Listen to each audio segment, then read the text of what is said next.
જીએસપીએમએ એટલે ટ્રસ્ટવર્ધી અને એક એવી બ્રાન્ડ છે જે કદાચ ભારતના સૌથી જૂનામાં જૂના 1-2 એસોસિએશન જે હોય એમાંની એક બ્રાન્ડ છે. મિત્રો, ભારતમાં સૌથી પહેલું પ્લાસ્ટિક એક્ઝિબિશન, સૌથી પહેલું પ્લાસ્ટિકના કોઈ એક્ઝિબિશન નહોતા ત્યારની વાત કરું છું. 79માં સંસ્કાર કેન્દ્ર પાલડી ખાતે જીએસપીએમએ પહેલું એક્ઝિબિશન કરેલું, ફર્સ્ટ ટાઈમ. અને અમારા એસોસિએશનનું બધું ફંડ એમાં સાફ થઈ ગયું હતું ટોટલી. અને અમારે પ્રેસિડેન્ટને થોડોક ઠપકો પણ આપવો પડ્યો હતો. આ એનું જે ટોનિક હતું, ત્યાર પછી એવરી 3 યર જે અમે આજે શો જે યોજી રહ્યા છીએ એમાં પ્લાસ્ટિક ઇન્ડિયાના ફોર્મેશન ત્યાં પછી વધારે ગતિ આવી છે. કહેવાનો મતલબ એ છે કે GSPMA is the promoter of plastic industry exhibition.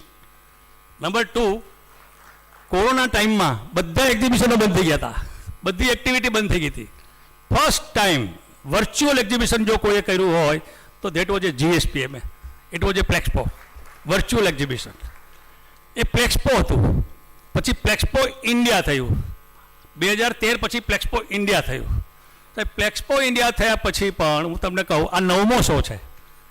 એ વખતે અમારી પાસે આપણા ઇન્ડિયામાં માત્ર એક આઈપીસીએલ હતું અને પછી જેટલી રો મટીરિયલ કંપનીઓ આવી એ બધા જ લોકોએ આપણે ત્યાં પાર્ટિસિપેટ કરેલું છે. લીડિંગ મેન્યુફેક્ચરર જે મશીનરીના છે એમને પણ પાર્ટિસિપેટ કરેલું છે. અને છેલ્લે કોરોનાના કારણે જે શો નહોતો થઈ શક્યો, તો હવે જે આ શો થવા થઈ રહ્યો છે એટલો બધો ઓવરવેલ્મિંગ રિસ્પોન્સવાળો શો છે.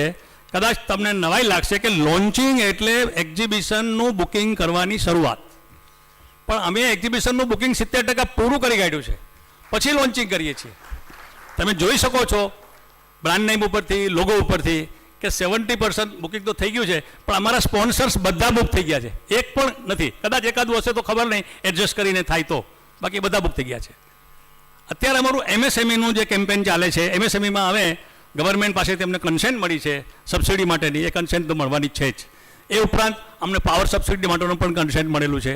એ ઉપરાંત અમે લોકો બાયર સેલર મીટ જે કરવાના છીએ એમાં પણ ગવર્મેન્ટમાં અમે મદદ કરવા માટેની જે હેલ્પ માગી છે, તો લગભગ 101 બાયર્સ અમે બહારથી બોલાવવાના છીએ. અમારું મેઇન ફોકસ, ખાસ કરીને તમને કહું તો મેઇન ફોકસ વિઝિટર પ્રમોશન ઉપર છે. મશીનરીના લાઈવ સ્ટોર મેક્સિમમ હશે, મેક્સિમમ મશીનો તમને લાઈવ જોવા મળશે, લાઈવ. અમે ગ્રીન પાવરનો પરમિશન માગી છે, green power, for your information. એટલે મારો કહેવાનો મતલબ એવો છે કે આ એટલો બધો બ્રાન્ડેડ શો હશે, એટલો બધો રિસ્પોન્સ, ઓવરવેલ્મિંગ રિસ્પોન્સવાળો શો હશે કે તમને જોવાનો ખરેખર આનંદ મળશે, જાણવાનું ખૂબ મળશે, જોવાનું ખૂબ મળશે, નવી ટેકનોલોજી મળશે. અને તમને કહી દઉં કે કમ્પોસ્ટેબલ અને ડિગ્રેડેબલ એટલે કે સ્ટાર્ટઅપના પણ અમે એક આખું પેવેલિયન રાખ્યું છે. રિસાયકલિંગનું પણ પેવેલિયન છે, એગ્રીકલ્ચરનું પણ પેવેલિયન છે, પ્લાસ્ટિક્સ ઇન મેડિકલ એનું પણ એક પેવેલિયન રાખ્યું છે. અને ક્લિનિકલ સોલ્યુશન્સ, મશીનરીના જે પ્રોબ્લેમ આવતા હોય એના સોલ્યુશન્સ માટે અમે ટેકનિકલ મેનપાવર પણ ત્યાં હાજર રાખ્યો છે. તમને ફ્રી ઓફ કોસ્ટમાં એની ટેકનિકલ સર્વિસીસ, એડવાઇસ વગેરે મળશે. મિત્રો, મારી રિક્વેસ્ટ છે કે તમે આની અંદર મોટા પાયે પાર્ટિસિપેટ કરો. અને મારું એવું કહેવાનું છે કે આમાં ઓલ ઓવર ઇન્ડિયામાં 22 સેન્ટરમાં અમે વિઝિટર પ્રમોશન કરવાના છીએ.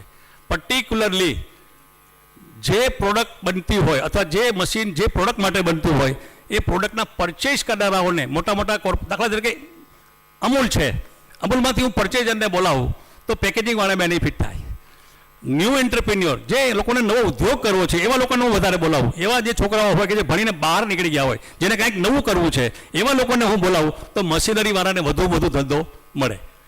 આ પ્રમાણે અમે વિઝિટર પ્રમોશન અમે ડિસાઇડ કરી રહ્યા છીએ. 22 સેન્ટરમાં અમારું ગુજરાતમાં 5 સેન્ટર છે, બાકીના ઓલ ઓવર ઇન્ડિયાના 4 મેટ્રો સિટી અને મેટ્રો પછીના સિટીમાં અમે પ્રમોશન કરવાના છીએ. હવે અમારું ફોકસ માત્ર ને માત્ર વિઝિટર ઉપર છે અને એમએસએમઈના સ્ટોલ્સ ઉપર છે, કારણ કે મોટા સ્ટોલ્સ ઓલરેડી અમારી પાસે મોટાભાગના આવી ગયા છે, સ્પોન્સર્સ બધા પણ મોટાભાગના આવી ગયા છે. એટલે અમારે એમએસએમઈને પ્રમોટ કરવાનું કામ હવે કરવાનું છે. આપનો કોઈ પણ પ્રશ્ન હશે તો અમે તમને જવાબ પણ આપી શકશું. આપને બુકિંગ કરવું હશે તો ટેબલ બી હશે અને ઓનલાઈન બુકિંગ છે. અમને ક્યાંય તમારે મળવાની જરૂર નહીં પડે. ઓનલાઈન ફોર્મ નીકળશે, ઓનલાઈન પેમેન્ટ થશે અને તમે આરામથી એનું બુકિંગ કરી શકશો. અમે આનું પ્રમોશન અમેરિકામાં એનપીમાં પણ કરેલું છે, અમે ચેન્નાઈમાં પણ કરેલું છે, હૈદરાબાદમાં કરેલું છે, મુંબઈમાં કરેલું છે, દિલ્હીમાં પણ કરેલું છે, પીએમએમાં કરેલું છે. બધી જગ્યાએ અમારા પ્રમોશનો જે વ્યક્તિગત મળીને જે પ્રમોશન કરવાના હોય એ થઈ ગયા છે. હવે અમે રોડ શો કરીને પ્રમોશન કરીશું, એટલે વિઝિટર ફ્લો વધે એ અમારો મેઇન ટાર્ગેટ છે. ખાસ કરીને હું જેટલા સ્પોન્સર હશે એ બધાનો હું ખૂબ દિલથી આભાર માનું છું કે એ લોકોએ અમને આટલું એડવાન્સમાં જે બુકિંગ આપ્યું છે એના માટે ખરેખર હું એમનો ખૂબ ખૂબ આભાર માનું છું અને ખરેખર એમને સક્સેસ મળશે એની હું ખાતરી પણ આપું છું. Thank you. ભારત માતા કી જય.